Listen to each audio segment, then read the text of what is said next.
Now,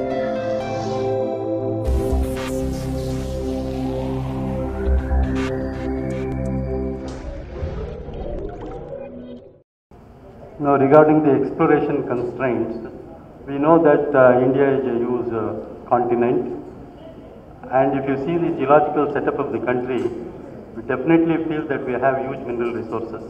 But how much of this area has been covered by the detailed exploration? As my colleague told, the Geological Survey of India is only done partial regional explorations. That means there is a lot of scope for exploration. And what is that we are today exploiting? It is what we explored in 1960s or 50s. And being in the department, being in the government department for the last 35 years, and afterwards being with the private sector, with big corporate companies for the last 5 years, I have seen both the worlds.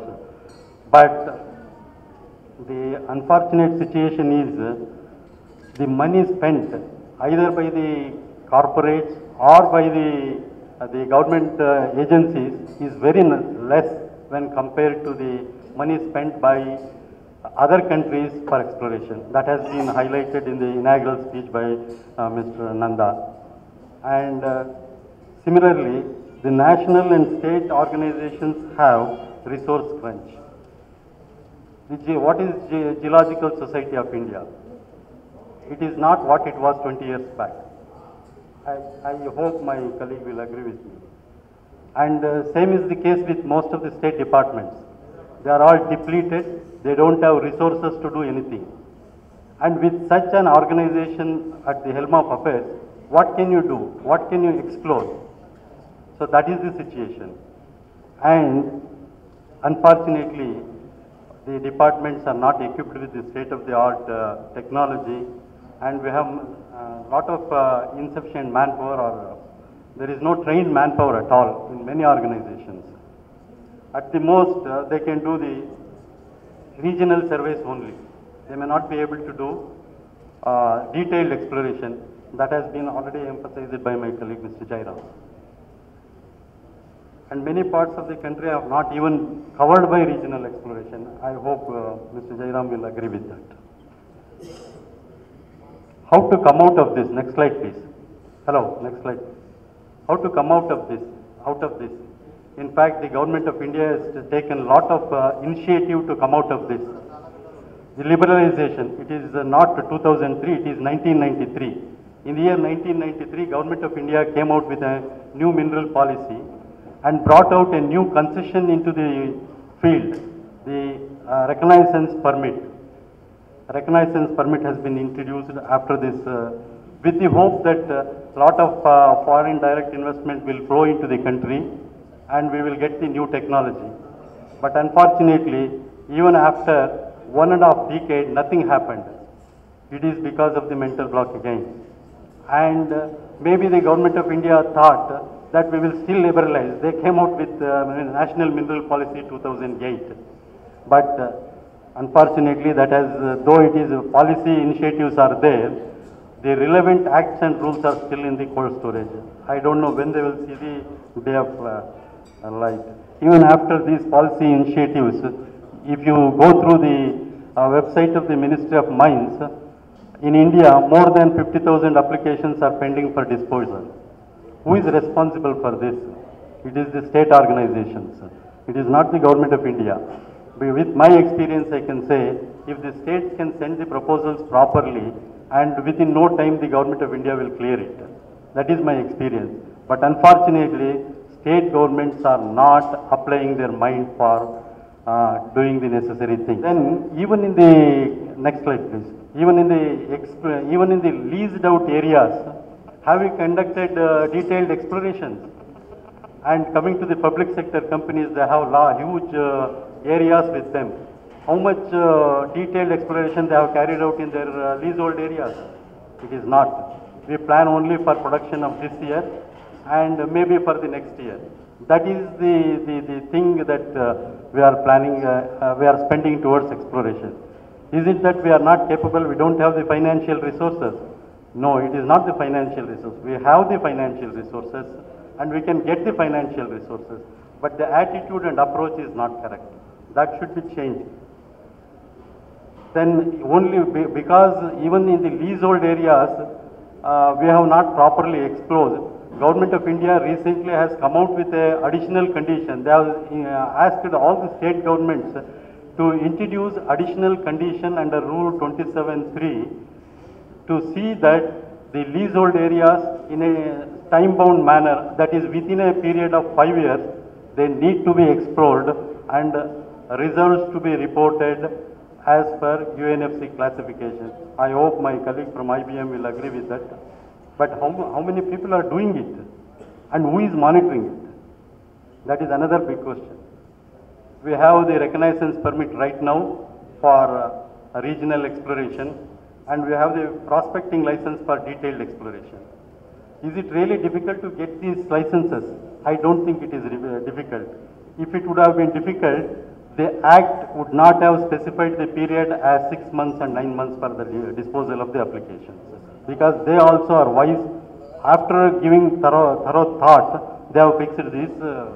So for disposal of these applications, 6 months and 9 months have been prepared. You please, any of you tell me in any state whether these applications have been disposed of within this period. At least in my experience, I don't think anywhere it has been disposed. Why it is not possible? We have to question ourselves. I don't say, for an RP or for a PL, the other clearances are not required. That is what I am trying to emphasize. If I am not cutting the forest, I don't need the forest clearance. For reconnaissance permit, only for flying I need the permit from so many organizations. Of course, that takes some time. Other than that, I don't need the environmental clearance. I don't need the forest clearance. Then why these things are not been cleared? Refusing to grant PL and ML applications for other minerals over RP areas. The rule is very clear. If I am being granted an RP for a particular mineral, other than that associated mineral, the other applicant, other person can apply for other mineral over the same RP area, either for an RP or for a PL or an ML. But unfortunately, in the system, RP applications are rejected, stating that it is already overlapped with the other application. Is the law permits? Law does not permit. But who has to go and explain these people? That is the mental block.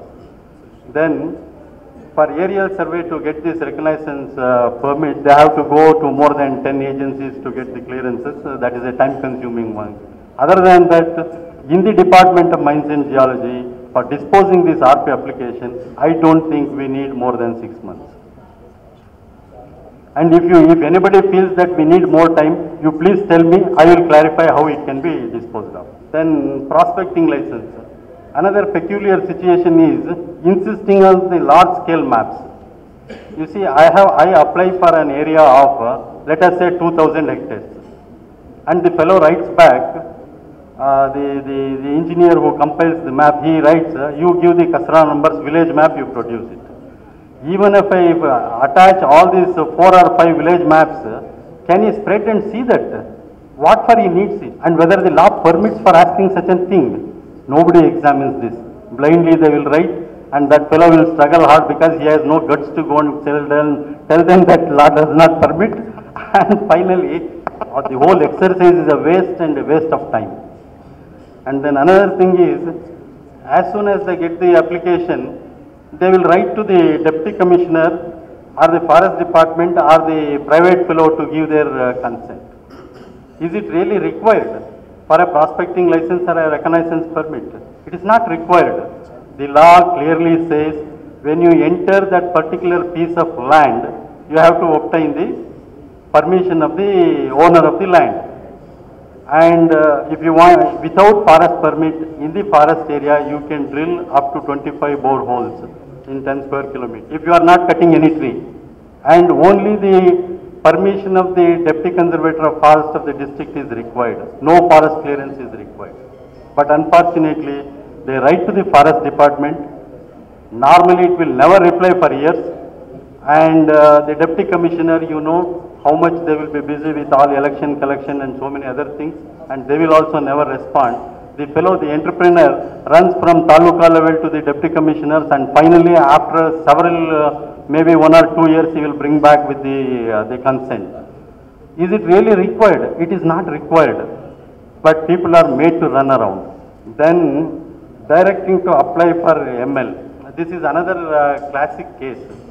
You see, I have applied for a prospecting license. I know the availability of the mineral in the area, but with that information, I will not be able to prepare a pakka mining plan as per the circular issued by my colleague. So I need detailed exploration. So for that, if I apply for a PL, the directorate writes, this area has been already explored by the Department of Mines and Geology and also the Geological Survey of India. Why you want to waste time? Apply for the ML. So these are all peculiar instances, and the law clearly says, if a person has applied for a prospecting license, in the opinion of the department, if it is, in the opinion of the state, if it is, if they ask for they cannot refuse because it has to be prospected. It is clearly written in the rules, but nobody bothers to read it. Then there is another peculiar situation. Now the section 11(2) of MMRD Act is very clear. It says when there are multiple applications over an area, first in time has to be preferred first. He has to be considered first, not granted first. His application has to be considered, and if he qualifies under section 11(3), he may be granted the license. Otherwise, reject his application with a speaking order and go to the next applicant. But it is never done in the Mines and Geology state departments. Here I am not trying to cover the environment and forest issues because everybody know about it, and only I want to talk about our own departments where we are failing.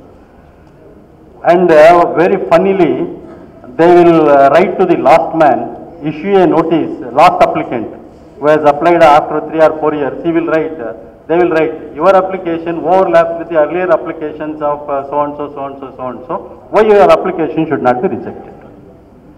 And they will reject that application. That fellow will go to the mines tribunal and comes back again. The applications gets multiplied. How it has, they have become 50,000 or more than that? It is like this. If the applications are properly examined and disposed of, there is no reason for multiplication of the applications. The next issue is the state government, let us say, they will notify an area for iron ore. They will notify, let us say in Sandur belt, I have notified the area inviting applications for iron ore mineral. Thousands of applications will come. I am a poor fellow, I have applied for a quartz mineral, which is much before these people notified that area. And with lot of difficulty following all the procedures, I will get all the clearances, forest clearance, MOF clearance, and then the mining plan approved, everything will come. Finally, the directorate will write, this area comes under the notified area, therefore your application is rejected. See what for you have notified, what for he is asking, and what law prevents him to grant a mining lease for another mineral. Nobody examines these things. Another peculiar issue. You see, there is no bar in the Act or rules for filing any number of applications. There is only a bar for acquisitions of licenses. I cannot hold a mining lease more than 10 square kilometers. I cannot hold a prospecting license more than 25 square kilometers. I cannot hold an RP more than 10,000 square kilometers. That is only with the licenses I cannot hold. I can file any number of applications. A company has filed about a dozen applications. Each application is about 2,000 hectares. And finally, the directorate, with their wisdom, they club all the applications. They write to him, your area applied exceeds more than 25 square kilometers. Why your application should not be rejected? Now, who is responsible for these things? You please tell me. Applications rejected, stating that there is a delay in filing application after the RPRPL. That is under section 11(1)D. Every license holder, maybe an RP holder after completion of his RP, within 3 months of his completion of work, he has to file an application for a PL. Similarly, a PL holder, after completion, within 3 months after completion of his PL work, he has to file it. That is a part of the law. Or it also says the time permitted by the state government. No, but I read only this much and say you have applied late and I will reject it. There is a provision to condone the delay if there is a valid reason and permit him to permit his application, but nobody does it. The other part of the or whatever is there, nobody reads it. Only the first part they read and reject it. This is the tragedy.